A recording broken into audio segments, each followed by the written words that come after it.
Hey everybody, welcome to the Mana Leak. I'm John as always, and it's Tuesday. That means that it is time for the final monocolored Kaladesh set review. We will of course be doing the multicolored and artifacts over the next 2 days after this on Wednesday and Thursday, but today we're going to take a look at all of the green cards in Kaladesh. Of course, clear warning right now, this is a limited set review. You should know that by now, as well as the other disclaimers. If you don't, go back to the white set review and take a look at that, and take a look at it anyways, because it would be dumb to not look at all the set reviews and only be prepared for one color. But without further ado, we're going to get started on the first card. Up first is Appetite for the Unnatural. Appetite for the Unnatural is 2 and a green for an instant at common. It says destroy target artifact or enchantment. You gain 2 life. Well, we don't get Naturalize, which of course is this card for 2 mana without the life gain, but for 3 mana we do get to tack on that 2 life gain. And I mean, sure, this is probably one of the few artifact hate cards that I could see main decking. It's cheap enough at 3 on like Demolish, which is 4, and it's instant speed on like Demolish, which is sorcery speed. Yeah, I think it'll be reasonable enough that this will have a target of some sort, especially given the enchantment removal part of it, because there is of course the revoke privileges and things like that in white and blue that you might want to blow up as well. So I think I would be happy main decking the first one of these some amount of the time in this format, and I'll probably start it maybe a little bit too generously at a C. Up next is Arborback Stomper. Arborback Stomper is 3 green for a creature beast at uncommon. It has trample, it's a 5/4, and when Arborback Stomper enters the battlefield, you gain 5 life. Well, this isn't quite Thragtusk, which was a 5 mana beast that gained you 5 life when it came in, but it also gave you a beast when it died. But, this is a 5/4 with 5 life with trample, and that's pretty fine enough. Ultimately, this feels like it will be probably always better than filler, but not super beyond that. It is a good card, and I'm pretty sure I will always play it basically 100% of the time that I have it. I just don't think I'm going to go sort of high pick on this. I think maybe mid-pack, maybe as high mid-pack. It is still just a 5/4 trample, but that is generally fine in a green deck, especially if you can ramp it out. So I'm going to go with a C+ on Arborback Stomper. Up next is Architect of the Untamed. Architect of the Untamed is 2 and a green for a creature, elf, artificer, druid at rare. She's a 2/3. She says whenever a land enters the battlefield under your control, you get energy. Pay energy, also known as 8 energy, to create a 6/6 colorless beast artifact creature token. This seems like one of the relatively few solid energy generators, because guess what? You drop this on turn 3, you're gonna play, hopefully, assuming things don't go terribly, at least 4 or 5 more lands, which means 4 or 5 energy guaranteed. If you build properly, then getting to 8 energy probably shouldn't be too hard, and getting a 6/6 at instant speed will be very, very solid. Having no evasion is an issue for the beast. It has no trample or anything, but still a 6/6 will just steamroll over things over time. But the lack of trample does hurt a little bit. Seems like a relatively high pick, probably first pickable, except against premium removal, so I'm going to go with a solid B on Architect of the Untamed. Now I know you've all been yelling at me that I've been undervaluing energy, but that's how you have to look at it, I think. You can't just assume you're going to have energy, because a lot of the really good energy producers are at rare, and you're just not going to get them. And you can't just assume that you're going to get them, which is why I'm, compared to some people, down on energy. But I am seeing a lot of people who do agree with me, and some people relatively high in the magic skills. So we'll see how it shapes out. But I think energy is really going to be, did you open a rare energy producer? Did you open one of the really good ones? Cool. You can go into it. You can more highly value a bunch of those cards. If you didn't, you need to be very realistic about those commons and uncommons and how often you're going to be activating them. Next up is Armorcraft Judge. Armorcraft Judge is 3 and a green for a creature, elf, artificer at uncommon. It's a 3/3. When Armorcraft Judge enters the battlefield, draw a card for each creature you control with a +1/+1 counter on it. So it's a 4 mana 3/3, which is a fine 23rd card, a good old hill giant. But that's still a relatively late pick. That being said, it does look like there's at least a decent amount of +1/+1 counter stuff going in, both in green from various sources, as well as green, black, white with Fabricate, of course. So it does seem like this could easily add up to a couple of cards attached with it, which rockets this from Hill Giant status to very, very good status. I think this will range from 23rd card to super high status, and I'm going to start it at a B-. I think it's good enough to take relatively highly and then load up on green and whatever your other color is, Fabricate, as well as other ways of getting counters. So B- to start on Armorcraft Judge. Up next is Attune with Aether. Attune with Aether is a single green mana for a sorcery at common. Search your library for a basic land card, reveal it, put it into your hand, then shuffle your library. You get 2 energy. Will I pay 1 mana for a land to hand and 2 energy? Sure, gladly. We're talking about an effect on a creature, right? No, we're not, unfortunately. This is a mana and a card to do that, and I really doubt I would ever do that. If I'm splashing or if I'm desperate to ensure that I get a specific color, yeah, I'll play this, just like I used to play Fork in the Road. But otherwise, I'm not really going to go out of my way. This, I think, is one of those amazing examples of this enables energy. Don't play it. Don't play bad cards just to enable energy. This is a D for me. This is a card that I'm not going to play unless I'm trying to fix my mana in some way. So Attune with the Aether, a D. Up next is Blossoming Defense. Blossoming Defense is a single green mana for an instant at uncommon. Target creature you control gets +2/+2 and gains hexproof until end of turn. I may as well just rip up every single copy I own of Ranger's Guile. Ranger's Guile, for those who are unaware, is this card, except +1/+1. Everything else is exactly the same. It's a strictly better Ranger's Guile. This is a combat trick that functions especially well as removal insurance. This is just a combat trick, so don't go first picking this or anything. But if you're playing green, you should be grabbing this just as the packs begin to dry up. Kind of mid-pack, late mid-pack. And jamming probably just every copy in your deck. This will do so much work for such an unassuming little spell. So good. Just amazing. I can't believe that they just decided Ranger's Guile was not good enough and they had to completely obsolete it. So B- for Blossoming Defense. Bristling Hydra is up next. 2 green for a creature Hydra at rare. It's a 4/3.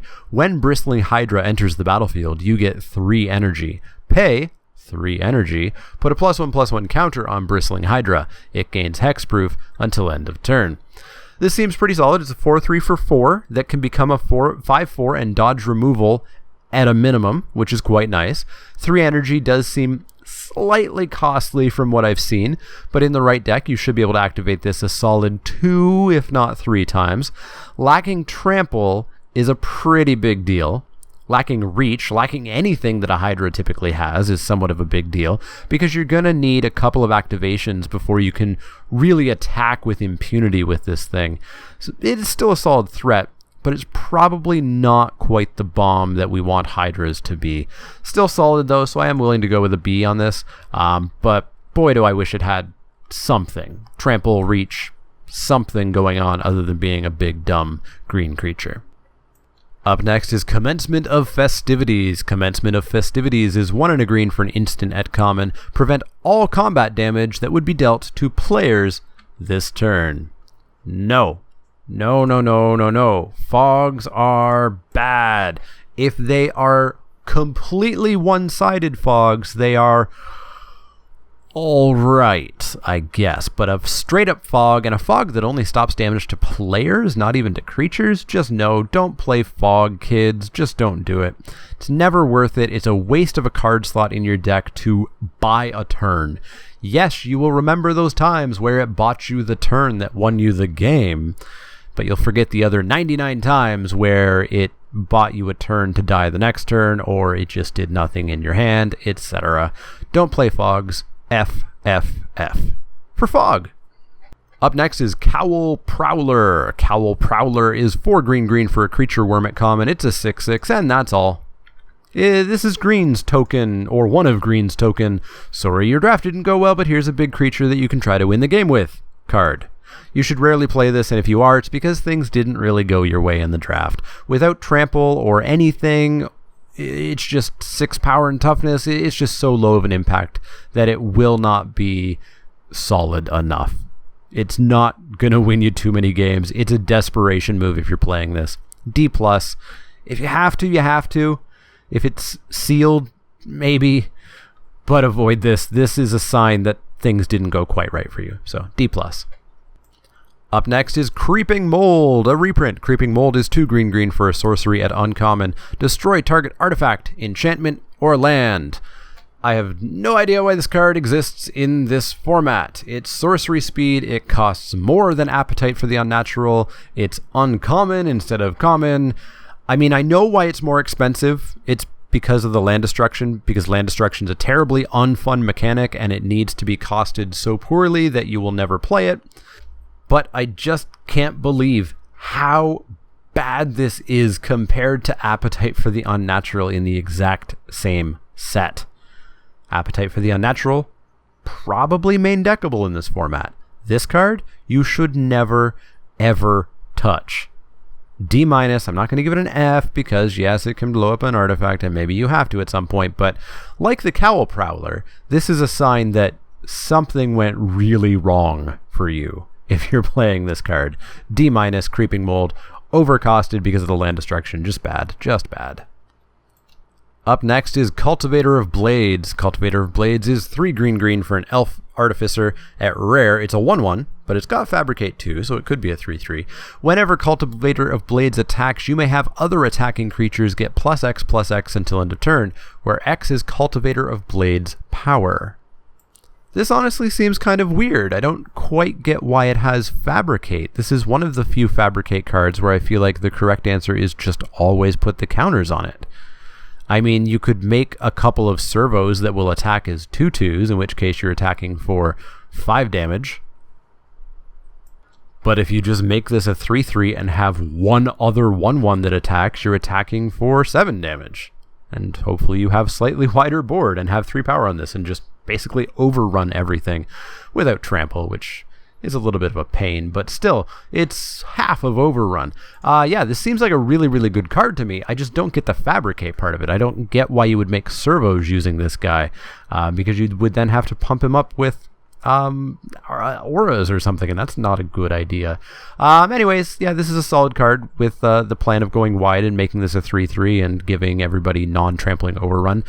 I'm all in. I'm all in. This seems great. It's a B+. I think I'll first pick this basically every single time I see it. B+ for Cultivator of Blades. Up next is a dubious card, Dubious Challenge. 3 and a green for a sorcery at rare. Listen to this. Look at the top 10 cards of your library. Exile up to 2 creature cards from among them, and then shuffle your library. Target opponent may choose one of the exiled cards and put it onto the battlefield under his or her control. Put the rest, or the other one, onto the battlefield under your control. So you pay 4 mana, you look at the top 10 cards, and you pick 2 creatures. Your opponent then gets first pick as to which one they want, which will be the best one, and then you get the one they didn't want. This seems horrible. Outside of some really cute trick of flickering that creature and then it will come back under your control, just no. There's so much that can go wrong with this and so little that can go right. This just seems utter garbage. F-. Don't let me catch you playing this. Please don't. F-, just terrible. Durable Handicraft is up next. Durable Handicraft is 1 and a green for an enchantment at uncommon. Whenever a creature enters the battlefield under your control, you may pay 1 generic mana. If you do, put a +1/+1 counter on that creature. Pay 5 and a green, sacrifice Durable Handicraft. Put a +1/+1 counter on each creature you control. I am going to have to play with this card. I'm really tempted by it, but I don't think I'll truly know if it's good or not until I see it in action. It basically makes all my creatures better later in the game as they're all slightly bigger, and then when I decide to, I can crack it and basically anthem my team. I'm really tempted. Let's go for it. I'm going to give this a B-. If the format's too fast, this could just make you too slow and be bad.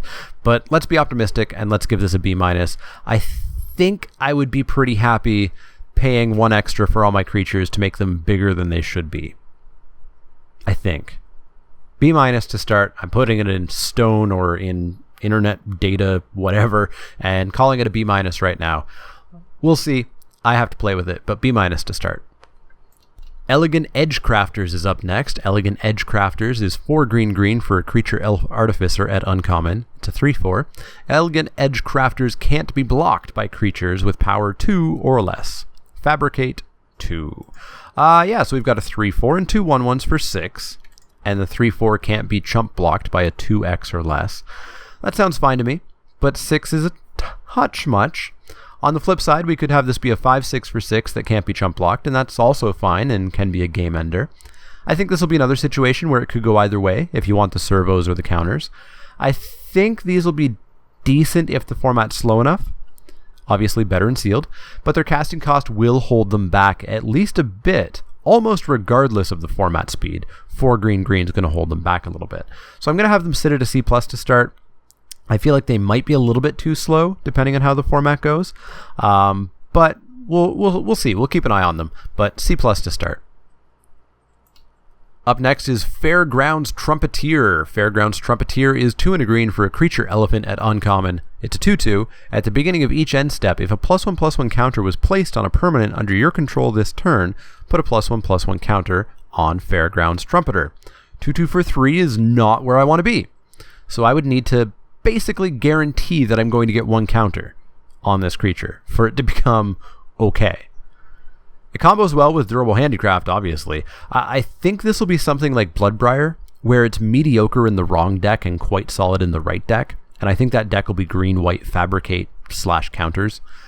I'll keep an eye on this. I'll keep an eye on its existence. I'll remember that it's a thing. But that base 2/2 for 3 hurts a lot. So I'm not going to go any higher than C+ on this. This could be the Bloodbriar of the set. It could be the card where, in the deck that it shines in, it really does legitimately shine in and not as a fringe thing. But we're going to start with the C+. Up next is Girapur Guide. Girapur Guide is 2 and a green for a creature elf scout at uncommon. He's a 3/2, and you can pay 2 and a green to have target creature you control can't be blocked by creatures with power 2 or less this turn. A 3/2 for 3 is a fine enough filler card, but nothing more. The ability is interesting, but I feel like it's ultimately underwhelming. You're not going to be activating it until a minimum of turn 4, at which point your opponent is much less likely to still be playing 2/2s. So, I don't know, it might stop some double blocks from happening, and absolutely it'll have some awesome plays, but I feel like ultimately it's just not much more than a C+. It's always includable, but it's never exciting and very mid to late pack pick. Highspire Artisan is next. Highspire Artisan is 2 and a green for a creature elf artificer at common. It's an 0/3 with reach, and it has Fabricate 1. So it's exactly the same, assuming you do counter with the Fabricate. It's exactly the same as Hitchclaw, Recluse, Ribcage Spider, etc. A 1/4 reach for 3, which is typically pure sideboard material. Getting an 0/3 for reach with a 1/1 servo doesn't really seem worth it either, unless you have a solid plan for those servos. I don't know that an 0/3 reach is really going to be where you want to be. 4 is typically the really sweet spot for toughness for blockers. So I'm going to start this at a sideboard rating. I'm going to start this at a D. I don't think you want to main deck this. I think you want to side it in when you find out that there's flyers that you can't really handle. Otherwise, I just don't think this does enough of anything in your main deck. So D for Highspire Artisan. Up next is another reprint that I'm well familiar with, Hunt the Weak. Hunt the Weak is 3 and a green for a sorcery at common. Put a +1/+1 counter on target creature you control. Then that creature fights target creature you don't control. This single card has probably generated the most judge calls that I've had to deal with at F&M. If the creature that's being fought against becomes not legal, it gets bounced or destroyed or becomes hexproof, whatever, your creature will still get the counter. This spell doesn't fizzle because it has 2 targets. Keep that in mind next time you want to figure out what happens there during draft. Anyways, Hunt the Weak. Hunt the Weak. I've played with this in at least 2, if not 3 different limited formats in the past 4 or 5 years. It's always been solid in its previous incarnations, and it'll be just as solid here. Its removal, your creature permanently gets bigger, your fairgrounds trumpeter gets to feel relevant and have a counter put on it. Good times had by all. The 4 mana is slightly a bit much for a fight card. You know, we like Prey Upon being 1 mana, or something like that. But you'll deal with that fact, and you'll still take this relatively highly. Not necessarily first pick, but still pretty high. So I'm going to put Hunt the Weak at a B-. Up next is Kujar Seed Sculptor. Kujar Seed Sculptor is 1 and a green for a creature elf druid at common. She's a 1/2, and she says when Kujar Seed Sculptor enters the battlefield, put a +1/+1 counter on target creature you control. This seems rather solid, to be honest. At its base, it's a 2/3 for 2, which is above curve. We're used to 2/2s for 2 or 2/1s for 2. And so this is fairly playable. If you have better targets, then you get to toss a counter on something else and have a 1/2 left over. Still just for 2 mana. It seems like it's always playable, mid-pack kind of pick. I'm happy to give this a C+. I think it will do pretty darn solidly in a lot of decks, and it even gets better if you are caring about counters for some reason, like a Fairgrounds Trumpeter.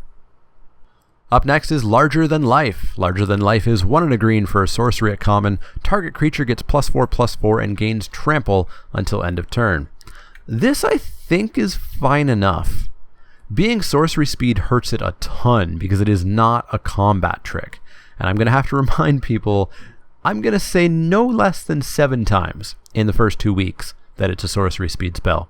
But it's +4/+4 and very, very importantly, trample. If your opponent doesn't have instant speed removal, they're in for probably at least some amount of damage in most situations. I imagine the first one of these is playable, and it's probably pickable at a normal combat trick level, maybe slightly lower, but I think this is going to be better than some people give it credit for. I don't think it's going to be amazing. I think it's still a C, but I think it's going to be better than some people give it credit for, and trample is really the key reason for that. Up next is Long Tusk Cub. Long Tusk Cub is a 1 and a green creature cat at uncommon. It's a 2/2, and it says whenever Long Tusk Cub deals combat damage to a player, you get 2 energy. Pay 2 energy, put a +1/+1 counter on Long Tusk Cub. I like this guy a lot. I really like this guy a lot. And surprise, it's an energy card that fuels itself more than 1 time.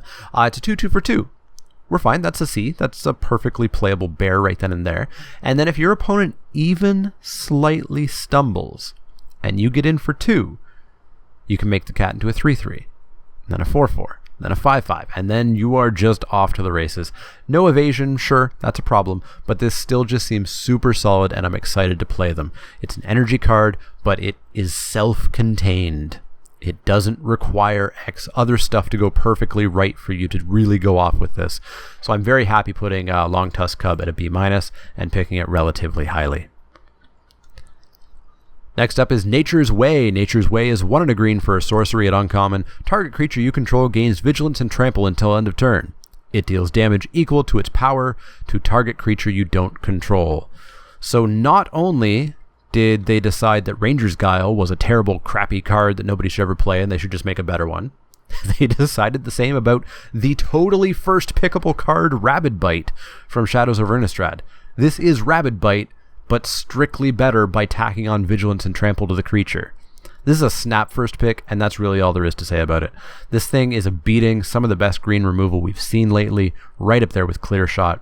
This is just... I don't get it. I don't get what was so horribly wrong with Rabid Bite that they just had to say, nope, better card, we need one. B+, solid first pickable, best removal in green. Just wow, B+. Alright, time for another Planeswalker. We've got Nyssa Vital Force. Nyssa Vital Force is 3 green for a Planeswalker Nyssa at Mythic. She starts with 5 loyalty, so she passes the Planeswalker loyalty test, 5 loyalty for 5 mana.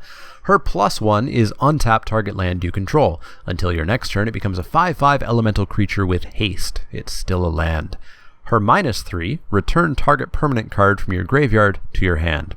Her -6, you get an ultimate with, whenever a land enters the battlefield under your control, you may draw a card. Nyssa doesn't seem as just completely crazy as Chandra does, but she still seems very, very good. Her +1 can ramp you if need be, or present an aggressive threat, or present a serious blocker. Tons of versatility with the +1 there. Plus, it defends herself.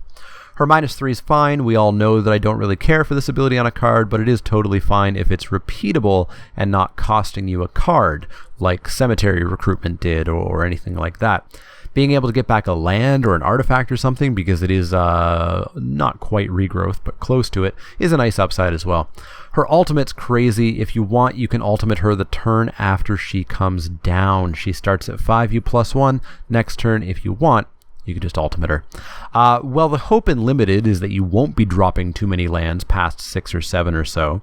The fact that this is great flood insurance is awesome, because if you are flooding, you're drawing cards. You're drawing an extra card every single turn. I doubt I'd often decide to ultimate her on the second turn, but if I had some loyalty to spare, I'd absolutely be buying some Nyssa and Company flood insurance.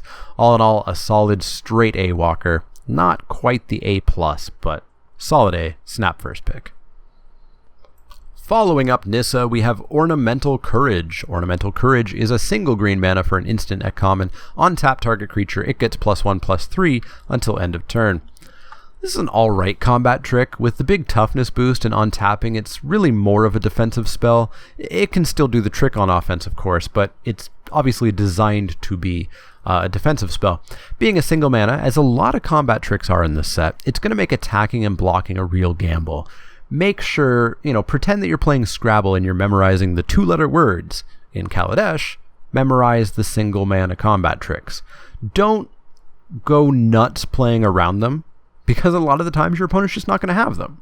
They just left 1 mana up because that's all the mana they had to use up for the turn. So don't go crazy playing around them, but remember they exist.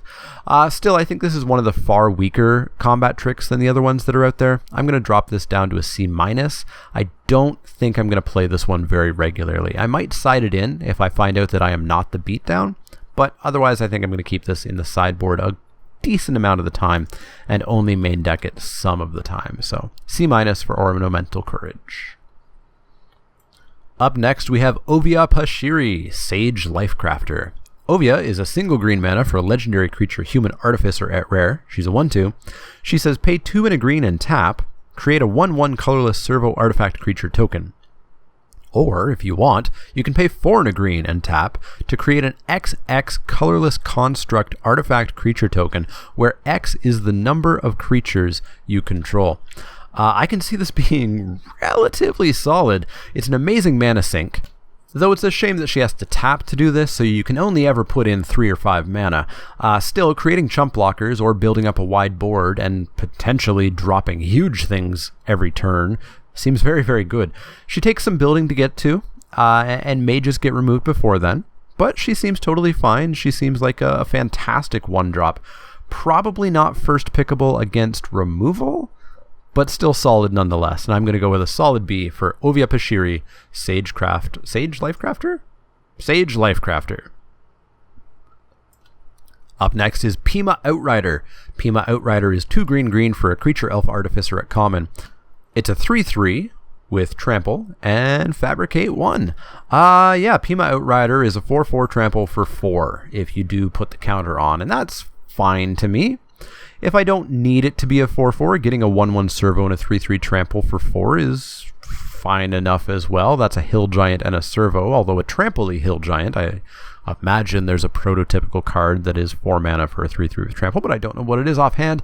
Not powerful, but an all-around solid card. Seems like a very nice C+ to me. The green hurts a little bit, so make sure that you aren't, very light on your green, but otherwise this seems like a kind of an always include, but never really write home about. So C+. Next up is Riparian Tiger. Riparian Tiger is 3 green for a creature cat at common. It's a 4/4 trample. When it enters the battlefield, you get 2 energy. And whenever it attacks, you can pay 2 energy. If you do, it gets +2/+2 until end of turn. So it's a 4/4 trample for 5. But we just had a 4/4 trample for 4. So, Still, this one could get bigger if we toss some energy into it. And a 6/6 might be tricky for your opponent to deal with. but you are paying for it with 3 green and 2 energy. If you can only get in a single attack with the energy, then this isn't super worth it, I don't think, and it's near the try to find better cards sort of level of rating. If you do have some energy production, you could bump this up a little bit, but as it is, it still just seems like a C to me. Not exciting, relatively late pick, and you'll cut it sometimes when you have better cards. So C for Riparian Tiger.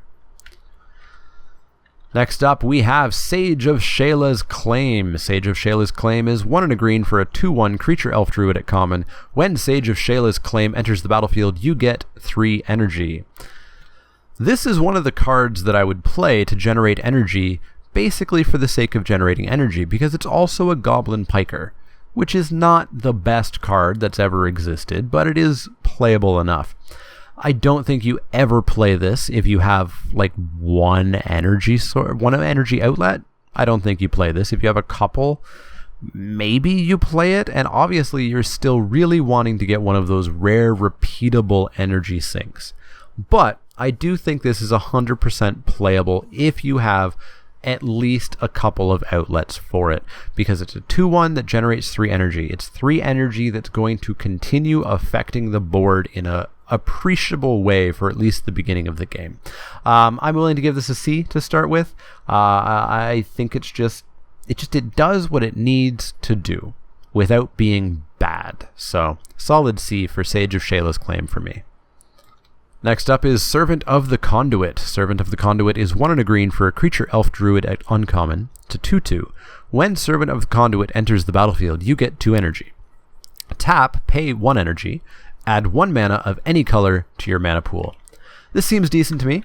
Again, this is an energy ability that I don't feel like you need to use every turn, or that you want to use every single turn, like the blue tapper or the blue scryfish or things like that. It would be nice, of course, but you can just choose to use your lands instead of her if you want to save the energy for later, and use her when you are splashing for a color or reaching with some ramp or something. This will enable splashing quite nicely, and potentially even a 4 or 5 colored good stuff deck could exist on the back of her. Who knows? I think this is a relatively high pick, but not quite as high as a traditional mana dork. Seems like a B- to me. I'll play it 100% of the time that I have it, and I'll pick it pretty solidly mid-pack. So B- for Servant of the Conduit. Next up is Takedown. Takedown is a single green mana for a sorcery at common. Choose 1. Takedown deals 4 damage to target creature with flying, or Takedown deals 1 damage to each creature with flying. Pure sideboard. Do not main deck flyer hate. You'll just feel way too bad way too often and not have a target. The versatility of this is nice, being able to take down a fleet of Thopters or just kill off a dragon. It's a good sideboard card, especially at a single green mana. Unfortunately not at instant speed, but you know, we get what we get. But it is still just a sideboard. Pure D. Do not main deck. Thriving Rhino is the final Thriving card. It's 2 and a green for a creature Rhino at common. It's a 2/3. When Thriving Rhino enters the battlefield, you get 2 energy. When Thriving Rhino attacks, you may pay 2 energy. If you do, put a +1/+1 counter on it. We know that by now. We've seen the other 4 Thriving creatures already. I've been pretty unimpressed with the Thriving creatures so far. I think they've all been sort of C-ish. Except for the turtle, which is terrible. But a 2/3 for 3 is fine. We're used to that. We don't really want to pay for that. But it becomes a 3/4 on its first attack, which is pretty nice. 3/4, I'm fine with that. That's a really, really solid set of stats there. This one attacks and blocks quite nicely on turn 4, something none of the others can really claim. Some of them attack all right, and the turtle blocks all right, but none of them really can pull double duty like a 3/4 Rhino can. While I'd pick the other Thriving animals mid to late pack, this one I think is solidly mid pack. Seems like a solid C+ to me. I'd be happy to play 1 or even 2 Thriving Rhinos. Well, let's continue finishing off cycles with Virtuous Gearhulk. Virtuous Gearhulk is a 3 green artifact creature construct at Mythic. It's a 4/4 trample. This is our third 4/4 trample that we've talked about in the past few cards, but this one has more. When Virtuous Gearhulk enters the battlefield, distribute 4 +1/+1 counters among any number of target creatures you control. You can throw all 4 on this. You can have an 8/8 trample for 5. That's virtually unheard of with no downside. And that's insane. 8/8 trample for 5 is going to end games. It is just going to flat out end games. The person who opens this has basically written on their forehead, I'm gonna make the finals if I don't get unlucky here. And then if you don't have to and or don't want to make an 8/8 trample, you can throw those counters wherever you want. You can throw one on this creature and one on that creature and one on this creature and one on that creature. You can throw 3 on one and 1 on the other. You can keep a couple on the Gear Hulk and put them on other places. Just insane versatility. I can't imagine a card that I would first pick over this, barring, masterpieces and or foils being in the same pack as this. But comparing this to uncommons and commons, you're not taking Vendrous Gear Hulk ever. Solid A+, just 8/8 trample for 5. Crazy. A+. Up next is Wild Wanderer. Wild Wanderer is 3 and a green for a creature elf druid at common. She's a 3/2. When Wild Wanderer enters the battlefield, you may search your library for a basic land card, put it onto the battlefield tapped, then shuffle your library. 3/2 for 4 is not ideal. Ramping on turn 4 is also not really that ideal. So ultimately, this card just falls a bit flat for me, coming down a turn or 2 late in every way, shape, or form. If you're splashing, I'd play this, but otherwise I think I'd cut it most of the time. Kind of a C- for me. Typically, you really want your ramp to happen on turn 2. Turn 1 is really nice. Turn 4, it's a little bit late for ramp. Yeah, C-. I don't think I'll play this too much outside of using it to splash. Up next is Wildest Dreams. Wildest Dreams is X green for a sorcery at rare. Return X target cards from your graveyard to your hand. Exile Wildest Dreams. So we're looking at 2 and a green for 1 card, and 4 and a green for 2 cards, and 6 and a green just isn't happening. Being able to pull back removal is really the only reason I would play this. If I'm getting back a creature, I'd be pretty unhappy unless it was my bomb. Seems like a mid-pack pick kind of card. Just as a card I think will be cuttable some amount of the time. I don't know, 2 and a green for a regrowth. Probably just not. I think I'm going to start this at a C. I think it's just overcosted for what it does, because if it was less costly, if it was X and a green, it would be just way too powerful. But yeah, I don't foresee ever really doing this for more than 3. 5 is nice if you can afford it. So maybe you'll do that sometimes, but I don't know. This just feels too slow and clunky and expensive to me. So I am going to go with a C on it. I'll keep my eye on it. I know regrowth effects are powerful, but regrowth is not this card. So C to start with Wildest Dreams. Our final green card, our final mono-colored card is Wily Bandar. Wily Bandar is a single green mana for a creature cat monkey. Creature cat monkey at common. It's a 1/1 and it says pay 2 and a green. Wily Bandar gains indestructible until end of turn. Don't know what a Bandar is, but apparently it's part cat, part monkey, and also part really, really bad. It's a 1/1 for 1, which is not playable unless it has a great effect. The effect is that this is a really good chump blocker if you can afford to pump 3 mana into it. That's just asking too much, though, for me to pass the turn leaving 3 mana up. 3's a lot. Unless we're on like turn 10, 3 is a lot of mana to be passing up. Yeah, I don't think I'm going to really play this card. If you really need a chump blocker, you could side this in, but I'm going to hold this in the D+ sideboard only range. I don't think I'm ever in the entire history of Kaladesh going to be main decking a cat monkey. So D+. All right, so that's going to wrap it up for green. Green looks pretty good to me. There's a lot of just good cards. A lot of them are really synergistic. A lot of them kind of care about other things happening, namely fairgrounds, trumpeteer, things like that. But there's a really cool counters theme going on. There's a good amount of fabricate. There's some powerful cards like the overrun guy. And yeah, looks like a good color. Plus, there's energy stuff that's self-contained, which I love. Yeah. Green looks interesting. Let me know what you think of green. Let me know what your favorite cards in green are. Of course, let me know what I was totally and utterly wrong on down in the comments below. As always, if you have any questions, comments, or suggestions, you can find me on Twitter at the Mana Leak. That's L-E-E-K like the vegetable, not the card. You can find me at facebook.com and twitch.tv/the Mana Leak. And if you want to help me out and support the Mana Leak and my future content creation, you can go to patreon.com/the Mana Leak and look into becoming a patron there. Absolutely any amount would be incredibly appreciated by me. $1, $1,000, somewhere in between or above. You know, you want to do $1 million, you do $1 million.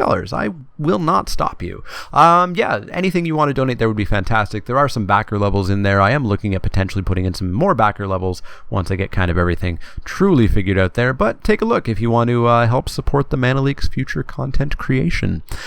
But if you do have any questions, comments, or suggestions, let me know. Otherwise, I will see you all tomorrow for the gold and first half of the Artifacts set review.